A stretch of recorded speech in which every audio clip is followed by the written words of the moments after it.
Hello,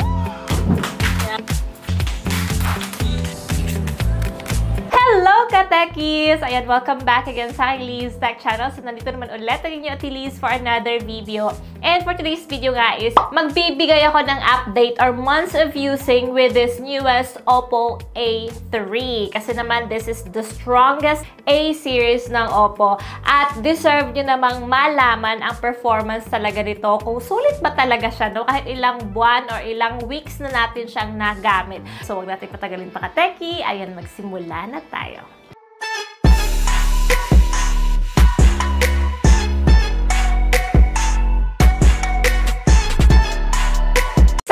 Guys, I'm very excited to share to you this phone. Talagang masasabi ko, no, na itong phone na to is napabilib talaga ako when it comes to its durability and of course, its performance. So, to be honest with you, alam na yan ng mga followers ko. Tatlong bagay talaga yung nahanap ko pagdating sa phone. First is the durability of the phone itself. Kasi syempre, mom, may anak akong naghihiram ng mga gamit ko, ng mga phone ko, kaya dapat durable yung phone na meron ako. Second is dapat long-lasting, no? Yung battery. Kasi ako, kailangan ko yung power na battery, lalo na kapag nasa labas ako. Ayan, marami akong ginagawa. Kailangan meron talaga ako isang phone na talagang magtatagal sa akin yung battery niya. Masasamahan ako in a day. Yung third one is yun na yung imaging talaga, like the camera performance of it. Yun yung mga factors talaga na hinahanap ko when it comes to phone.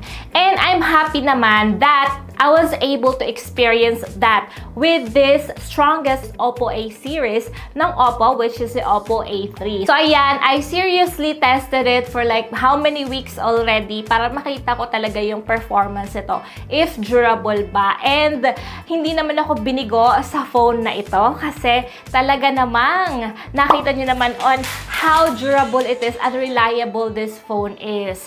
Kahit, ayan na nga, no, kinukuha na ng anak ko, nagtapon-tapon niya, hindi pa rin nasira ito kanyang body niya at it works well pa rin.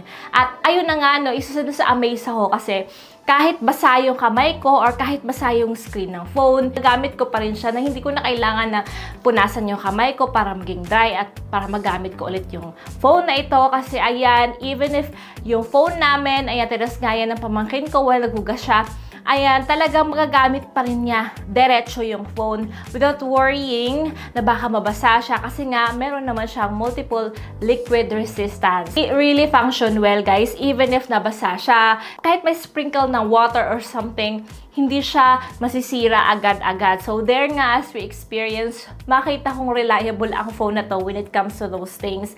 And even nga sa kanyang drop resistance. Ilang beses na to, guys, nahulog. But this phone survived pa rin, as you can see, because it is already a military grade shock resistance. Kaya nagsusurvive pa rin siya sa amin kahit ilang weeks na namin tong tinapon-tapon, no? Kahit ilang weeks na natulong dito sa amin, is talagang nagsusurvive pa rin siya. But of course, ayun yung magasgasan talaga, like to the max. Of course, mas maganda pa rin na may casing talaga din siya. Pero so far naman sa my experience, hindi naman siya nagkaroon talaga ng gas-gas. As you can see, talagang maganda pa rin ang phone na ito. And ayun na nga, no, isa din sa na-amaze ako dito aside sa durability kasi sobrang durable talaga niya. Kahit indoor man or kahit outdoor man dinadala namin is talagang hindi naman siya basta-bastang nasisira din. Aside dito, guys, is yung battery talaga nito. Kasi talagang nasusulitan ako dito. Like, kahit mahabang oras namin tong gamitin, is talagang hindi siya basta-bastang nalolobat din. Like, nasasamahan niya kami in a day, kahit ano naman ginagawa namin, nag-TikTok na, nagbe-video na. Yung mga junakis ko, minsan kinukuha nila to kasi manonood sila ng videos. Like, for example, may screen time sila. Ito, kinukuha nila to. And so far naman talaga is hindi siya basta-bastang malobat din agad. So very functional din at very solid din yung battery performance ito. And as we charge it, same lang din, no, na fast charging din naman siya kasi 'di ba, meron na nga siyang 45 watt Super VOOC flash charge. Talagang reliable ang charging experience sa phone na to kasi mabilis talaga siyang i-charge. So kahit malobat naman siya, is hindi ka naman mag-aalala kasi pwede mo naman siyang gamitin ulit kahit nga 20%, pwede na siya gamitin ulit. Ganun po siya ka-reliable when it comes sa kanyang battery din. So, ayun, isa siya sa nagtap sa akin, no? After ilang weeks or months na namin siyang ginamit, reliable yung battery, durable po siya. At yung pangatlo guys is of course yung camera performance nito. Talaga namang na-impress din ako kasi even if ilang beses na namin itong ginamit outdoor or indoor, kahit saan pupunta, mag-picture, mag-tiktok, ganun. Ganon pa rin po yung camera niya. Consistent pa rin yung performance sa camera niya. Maganda pa rin yung camera, of course, lalo na sa rear cam. Makita niyo yung malinaw pa rin po siya, guys. At ang ganda pa rin ng quality niya. Talagang makikita niyo naman dyan kung gaano ka-vibrant, kung gaano kalinaw.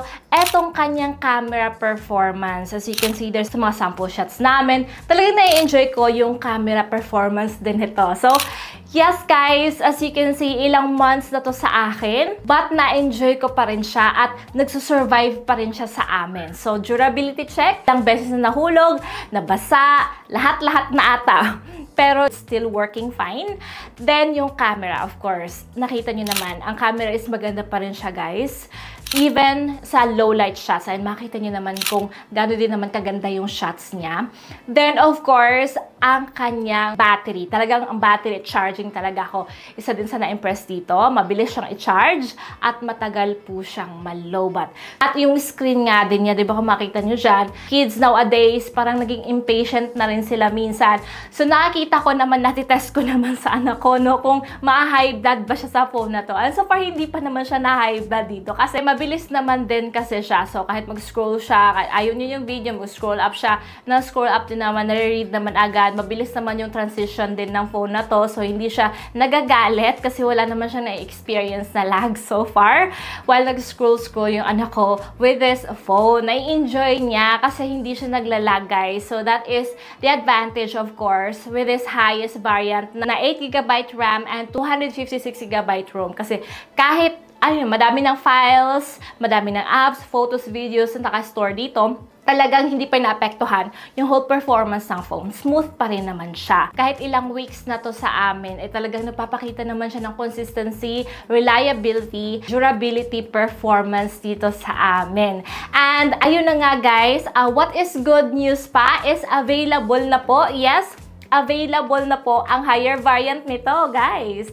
So, meron na po siyang 8GB at 256GB variant and nagkakahalaga lang po siya ng 11,999. Yes, at meron siyang 8GB variant and 128GB na nagkakahalaga lang ng 9,999 pesos.